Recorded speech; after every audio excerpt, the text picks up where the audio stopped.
Welcome back, everybody, to the 360 Size Up podcast.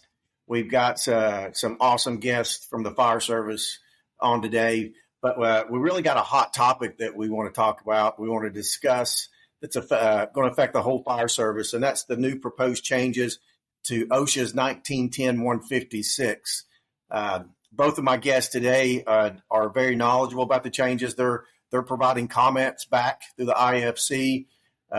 Josh Culp is with he is an industrial fire department.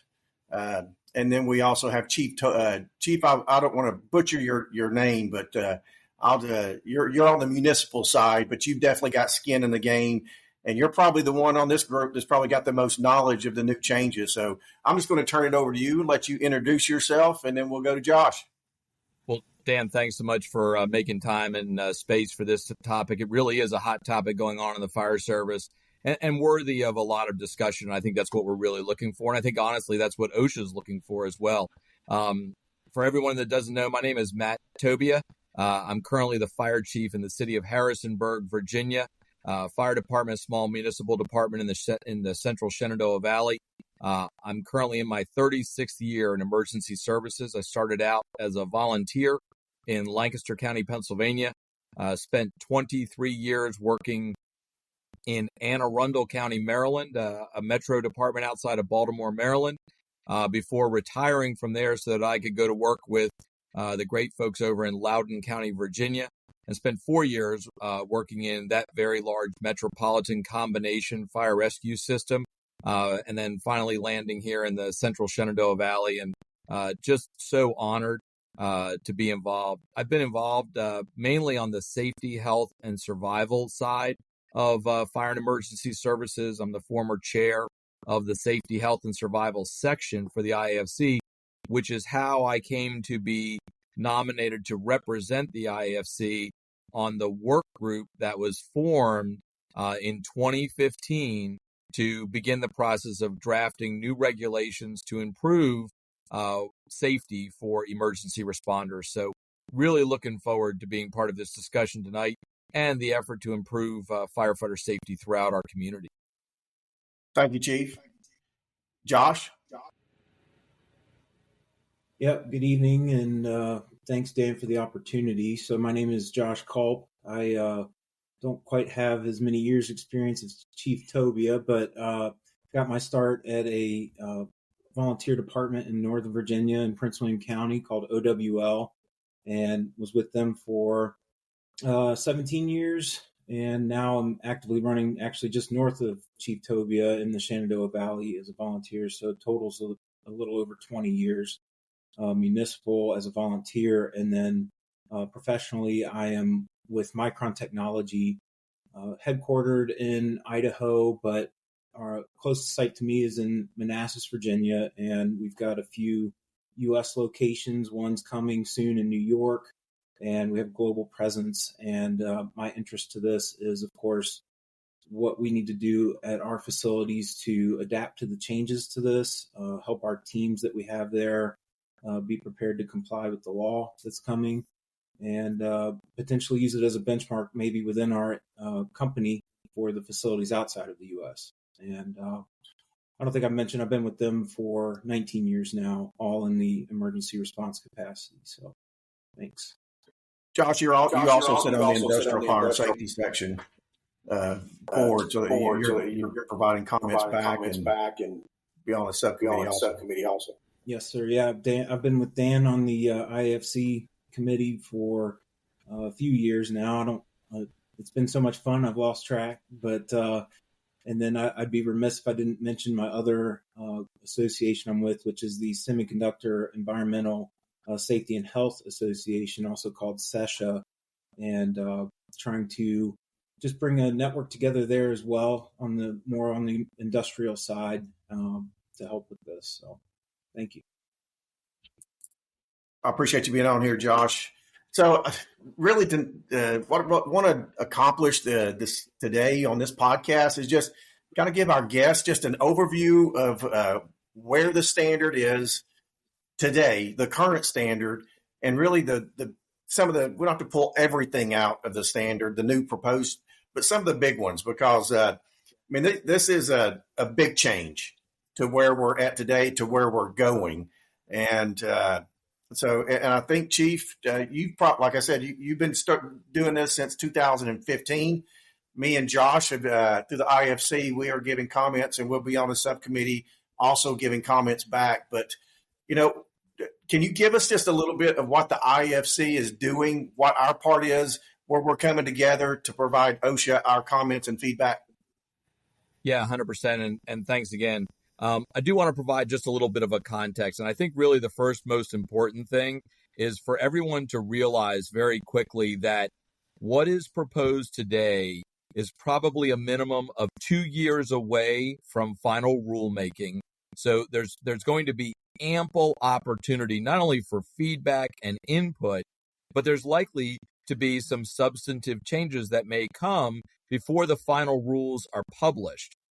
And then the second really important thing to know is that OSHA is very interested in hearing about the possibility of a tiered implementation timetable, even after final rules are created. So I know that there's a lot of emotion right now around the possibility that OSHA could adopt final rules and that would create a tidal wave of change. I think the important thing to know right up front is that we are, in best case scenario, probably 2 years away from any final rule that may come related to 1910-156. So let's just talk a little bit about history for a minute.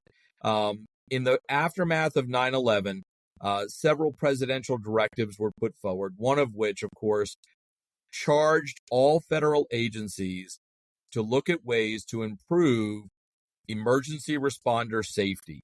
The ground zero was, by definition, the most toxic work site in American history. And one of the things that really came out of that was just an observable lack of measurable safety policies, procedures, and standards to ensure emergency responder safety. That began a directive to create a review at all levels of the federal government, all agencies, to start looking at how could individual agencies start to improve emergency responder safety. Well, if you go to OSHA, there is literally one regulation that is on point for the fire service, and it is the 1980 created 1910-156 standard, which only addressed industrial fire brigades. Although there are other tangential regulations out there, 1910-134, 1910-120, two of the most prominent ones, none of them are directly on point for emergency services personnel. And so when OSHA began to look at how they could improve emergency responder safety, they recognized that it was going to take an extraordinarily comprehensive effort. And so for only the second time in the history of OSHA, the NACOSH, which is the National Advisory Council on Occupational Safety and Health, directed through the Secretary of Labor the creation of a work group under the direction of NACOSH to create draft regulatory standards to address emergency responder safety. And that was the group that I was honored to be a part of. And I want to be clear about the fact that all of the national stakeholder entities that have a major national voice in fire and emergency services were at the table. This was not a work group of NACOSH personnel. It was a work group that was led by two members of NACOSH. However, it included the IAFC, the IAFF, the NVFC, the National Fallen Firefighters Foundation, NIOSH, CDC, a host of other agencies as well, and interested parties were invited to participate in the draft rulemaking effort. That draft rulemaking effort went on for about 15 months. Out of that came a set of proposed regulations. Those regulations were referred back to NACOSH. NACOSH unanimously voted to refer them to the Secretary of Labor with a recommendation for rulemaking. You'll recall that in November of 2016, there was a federal election that resulted in these draft regulations being placed on hold because all new federal regulations for a 4-year period were essentially placed on hold. When we had another national election in 2020, that resulted in new direction to the Secretary of Labor to reinvigorate this effort at rulemaking. And so the draft rules were pulled out. They were revised extensively by OSHA staff, and they were then proposed in February of 24 of this year. You saw that in the Federal Register, they were published as draft proposed rules.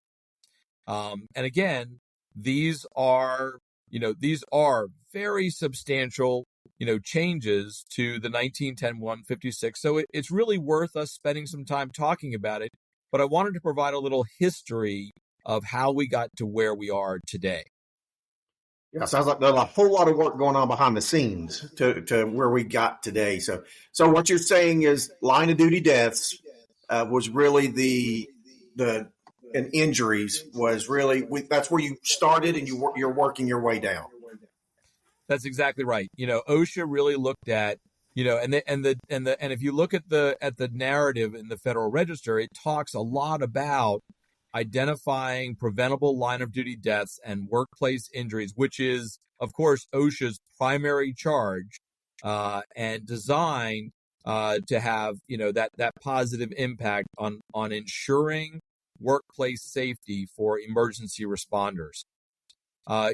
It's important also to realize that regulations have very specific meanings in very specific areas. And it is also very important to recognize and know how OSHA regulations apply to you. For example, in many states, in states that do not have a state plan, Pennsylvania is an example of that. They do not have their own state plan. As a result, OSHA regulations do not apply to public service entities. So firefighters, career or volunteer in Pennsylvania, won't be impacted by these regulations.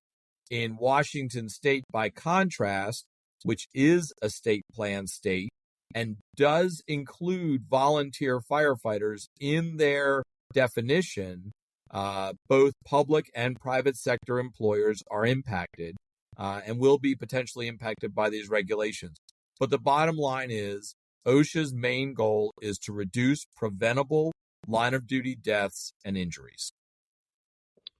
So all these groups that come together that put the proposal together, were those face-to-face meetings or at any time, or they were actually all face-to-face meetings? So representatives traveled to Washington, D.C., met at the Department of Labor, and were given very specific charges, very formal charges actually by OSHA and the regulatory attorneys who are involved in ensuring compliance with federal statutes. And so all of those meetings over the course of 15 months were in-person meetings in D.C., which was a great convening of representatives. So is that group still together, or where are we at in the stage? So you've provided the document. Now it's time for comments back. Does that big group come back together?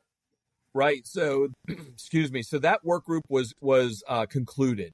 And once we had given a set of draft regulations to OSHA, to NACOSH, and then by giving them to NACOSH, having them referred back through the Secretary of Labor to OSHA, our work was done. And so that work group was concluded. The other important thing to know is that the original draft regulations don't look exactly like they look today. Time has, and research have shown that the philosophy within OSHA has evolved to a more comprehensive recognition of existing standards. And let me give you some examples that are very important. When we were convened in 2015, which is almost 10 years ago, and that's important to note, the position of OSHA was that standards could not be adopted without specifically referencing the year of the adoption. And as a result, OSHA was very reluctant to adopt existing NFPA standards because they all had a termination point. They all most commonly on a 5-year cycle of renewal. In the intervening 9 years, OSHA's position on that has changed, and now they are interested in incorporating by reference, which is called IBR, incorporating by reference NFPA standards, and then turning them into regulations. So that's a pretty dramatic change. It's one that eliminates us having to reinvent the wheel, if you will, because we had really spent a great deal of time writing draft regulations that looked an awful lot like the NFPA standards, but we weren't allowed at that time to incorporate them by reference. Now, OSHA's plan is to do that very thing. So the work group is done.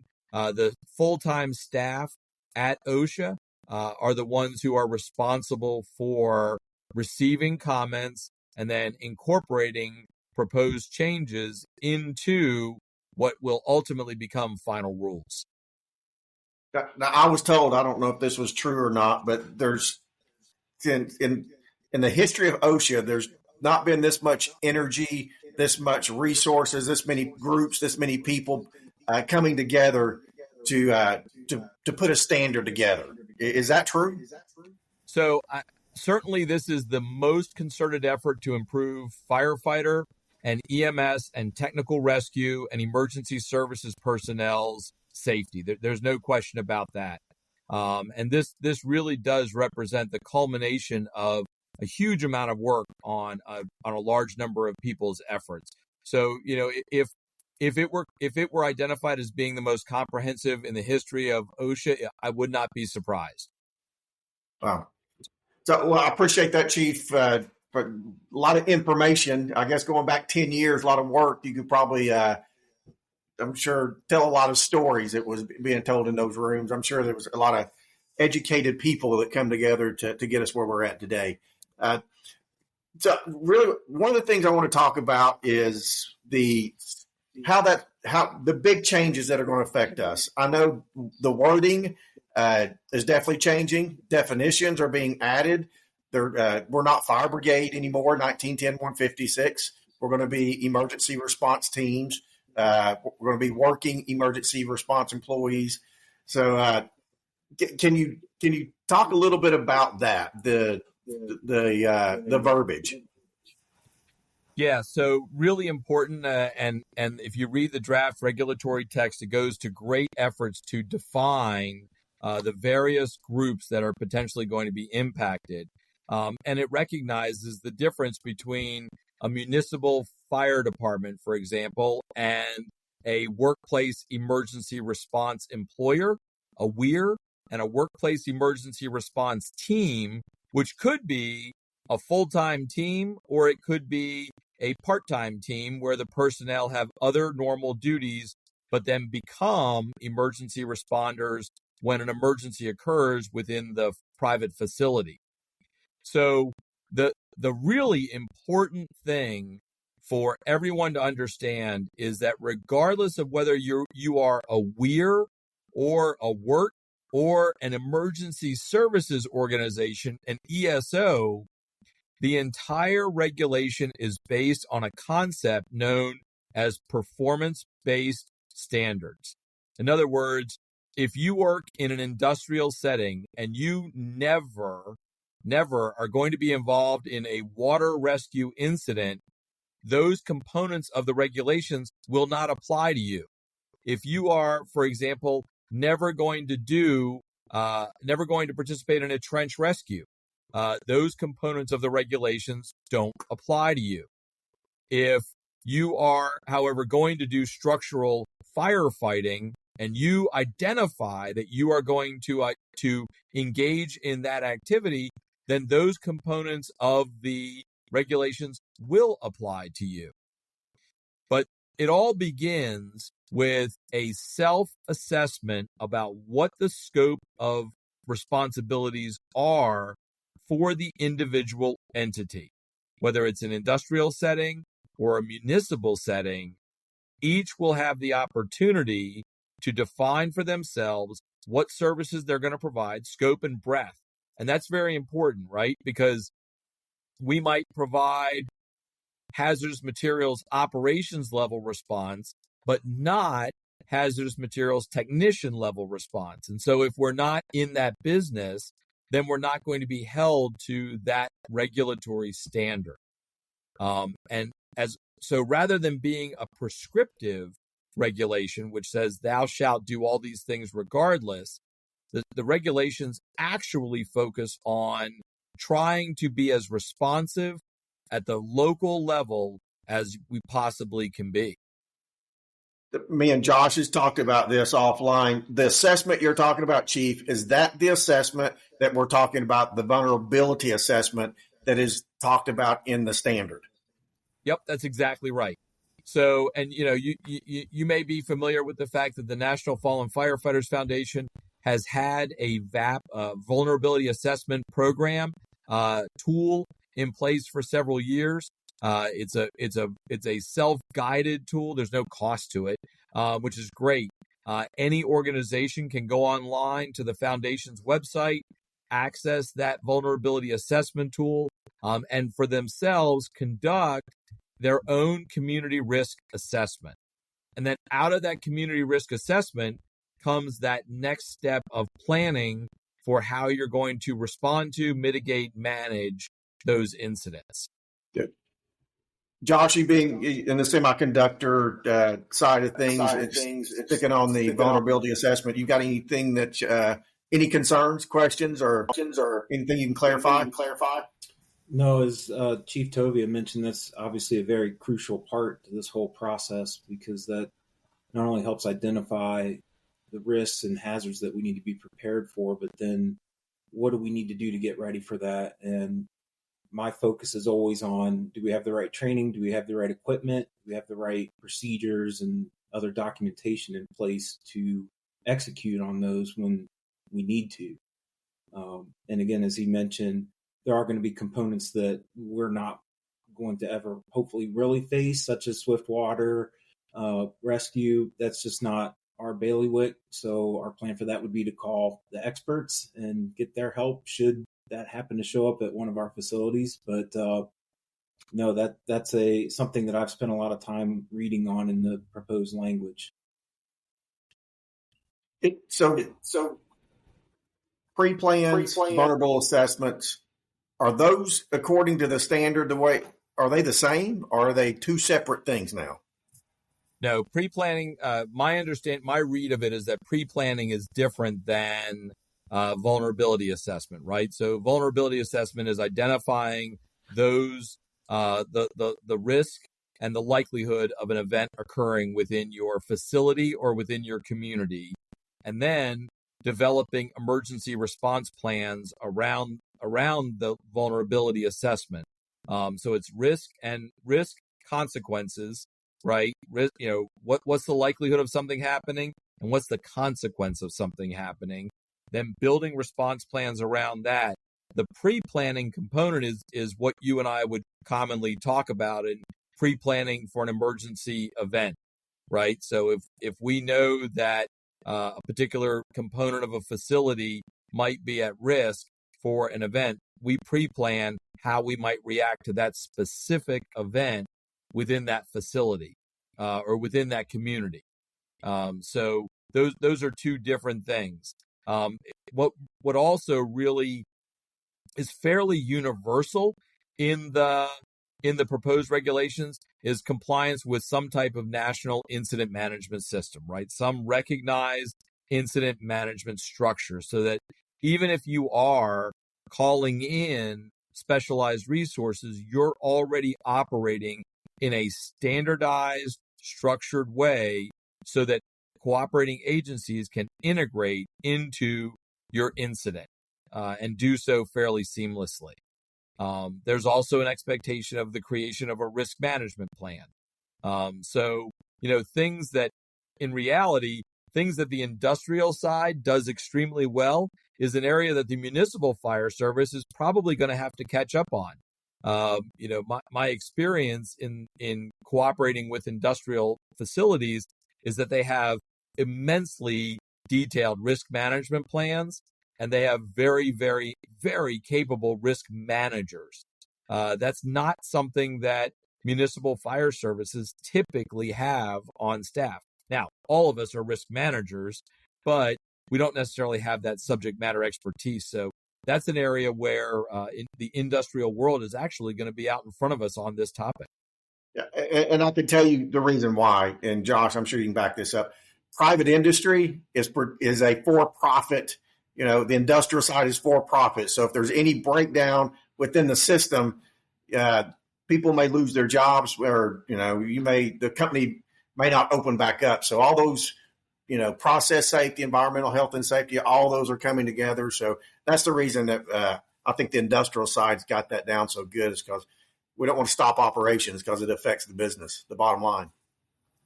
So, hey, we're coming up on a break. When I come back, I want to talk about the NFPA standards that are being added into this, which is a bunch. And then I think that's, to me, that's a big part of this, the economic impact, and then how we're going to work through all these NFPA standards. So when we get back, we'll tackle that topic.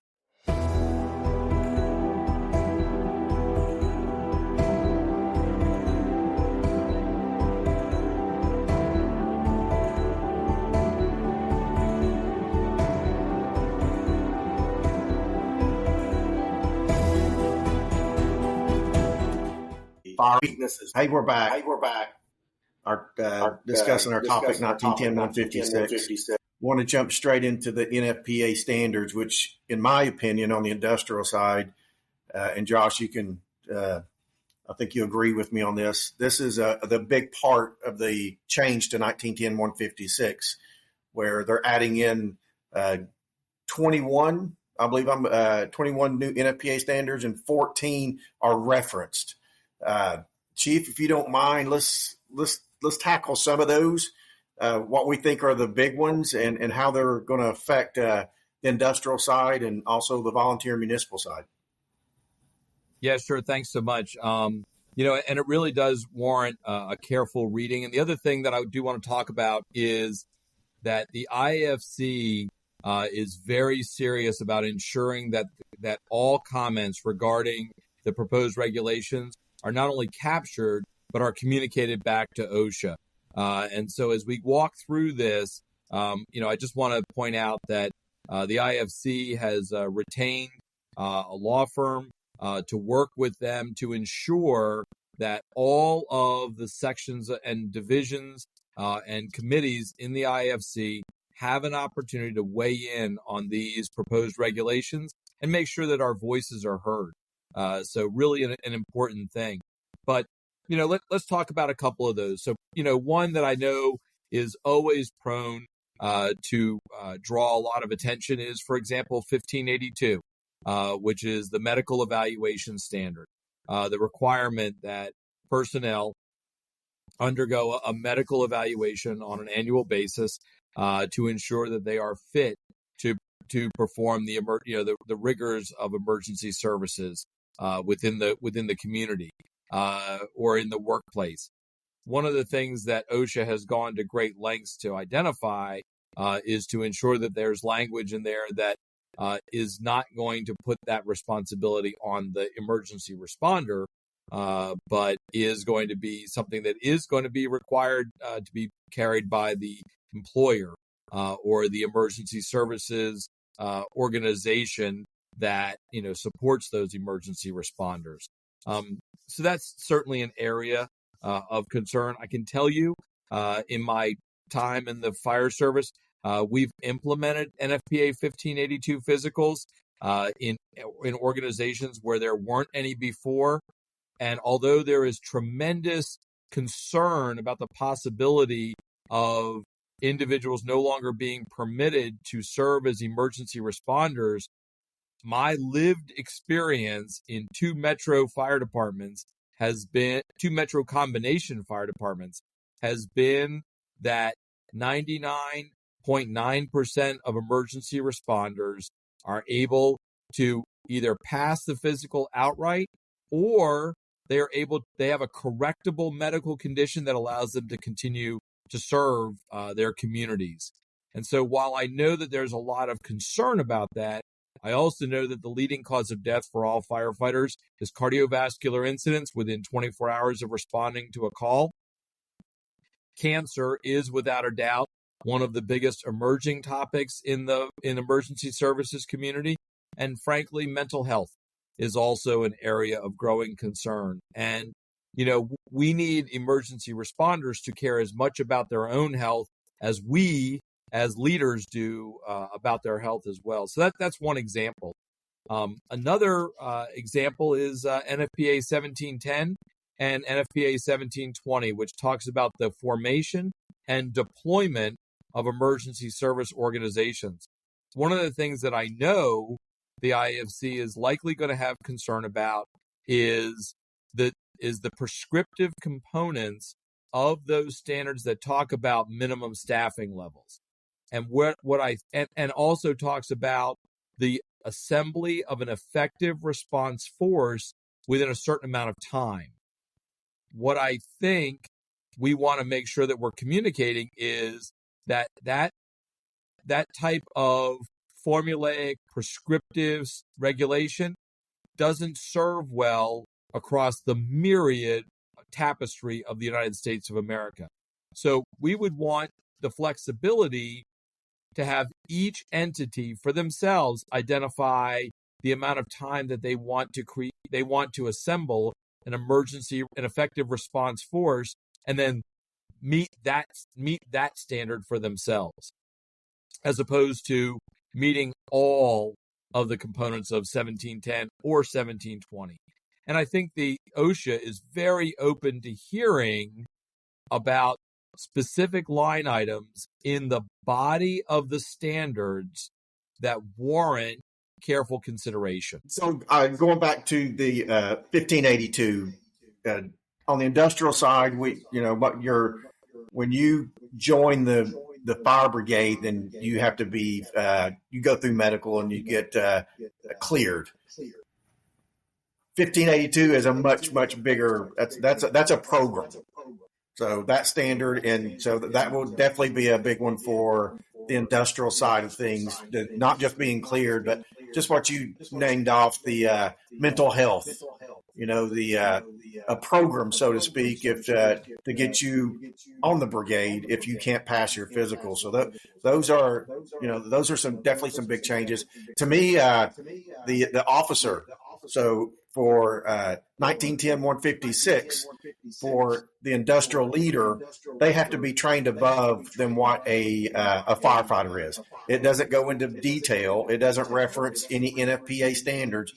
But being a municipal firefighter, and Josh, I know you know on the for the officer program, that's big. That's a big change to on the industrial side for 1910-156.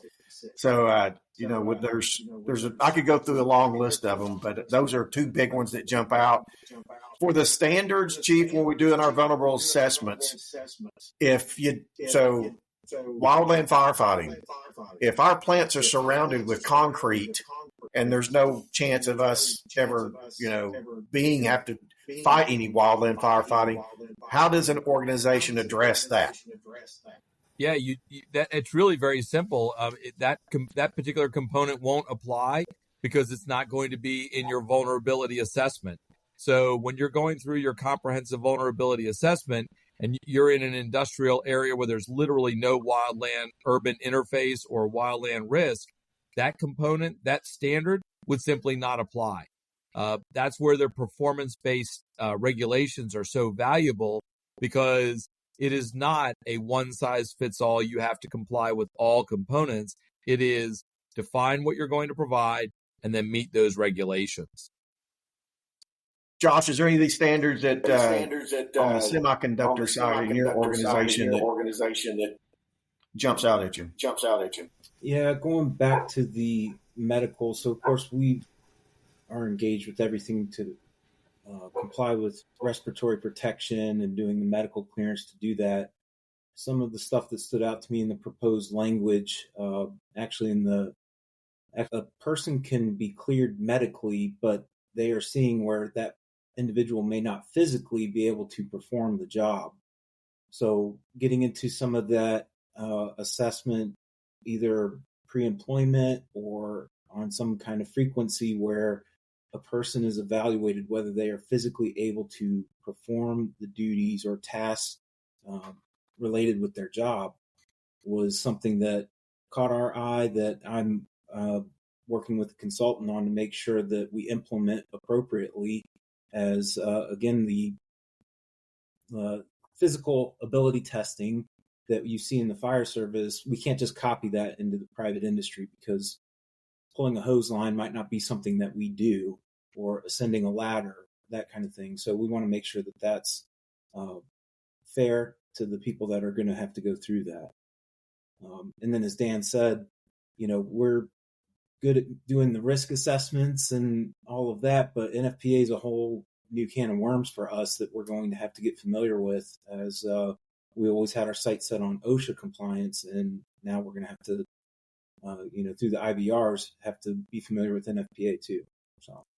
One of the really important points that I want to highlight about the NFPA standards is that if you've ever looked at an NFPA standard, there are the chapters that are directly on point, and then there are annexes in the back that are explanatory. OSHA has gone to great lengths to indicate that only the chapters that are on point for the topic are the ones that are the components that are being incorporated by reference. The annexes are not going to be incorporated by reference. That material is oftentimes explanatory, and even when NFPA standards are contemplated to be adopted or referenced in the municipal environment, the annex material is truly and clearly meant to be supporting. It is meant to provide clarification, but the wording in the annex is not part of the actual consensus standard itself. It is an appendix. It is not part of the standard. And OSHA has gone to great lengths to indicate that that's going to be the case for these regulations as well. One of the things that I think it's important is to identify, for people that are listening to this that have a stake in the impact of these regulations, is really look carefully at the NFPA standards and identify language in the standard that is easily supported or that cannot be supported, and then provide very clear explanation to OSHA staff about why that is not a viable component of a regulation to be adopted. Because OSHA truly wants to hear it. They've also gone so far as to publish a series of 40 specific questions that they want guidance and feedback on. The one thing that I think OSHA really recognizes is that they are not the subject matter expert to the extent that the fire and emergency services community are subject matter experts on these topics. And so they're asking us, all of us, to provide feedback and answers to those 40 questions to help craft regulations that are going to do the most important thing, which is reduce preventable line of duty deaths and injuries. Yeah, I'm glad you brought that up. So to remind us, so there's a lot of NFPA standards, but those standards are going back to your meetings that you had in 2015 or starting in 15. and saying this standard needs to be in this because it is a life safety. It could save someone's life or an injury. So that's, and I don't want to speak for you, but all the standards that are in there and the ones that are referenced, those still go back and you're asking your question, could this be save a line of duty death? Is that correct? Yeah. The entire focus of this is how do we better ensure the safety of emergency response personnel? And so when we're looking at components of NFPA standards, it is what are the components that are going to have the most positive impact with the least economic impact. Because we know that, even in my municipal fire department, we know that we are not fully compliant with many of the NFPA standards that are being proposed. We know that we're compliant with pieces of them. And so it's important for us to look at what are the most important pieces? How do we ensure compliance? And what does that mean for us down the road economically? And what does it mean for us as an organization? So, and we could keep talking about this all evening. Josh, I don't want to cut you off on anything. Is there anything that, well, my plan on this is to have a couple of these podcasts as we get closer to the comment day. And by the way, the comment day OSHA gave was May 6th. They moved that to June the 21st. Is that correct? I believe so, yes. Okay. So this podcast is going to bring in a lot more questions that we definitely didn't answer here. I would like to talk about, Chief, what the IAFC has broke down our group. We met last week. I think there was 35 people from the IAFC on that call. And the determination was that, hey, we're going to break this up into subcommittees and start breaking it down and giving our comments back to OSHA that way. There's three or four subcommittees. Am I correct? Yep. Yeah, there's three main sub work groups. One is the impact of volunteer firefighters and emergency service organizations. One is focusing exclusively on the incorporation by reference of NFPA standards. And the third one is the economic impact component of the proposed regulations.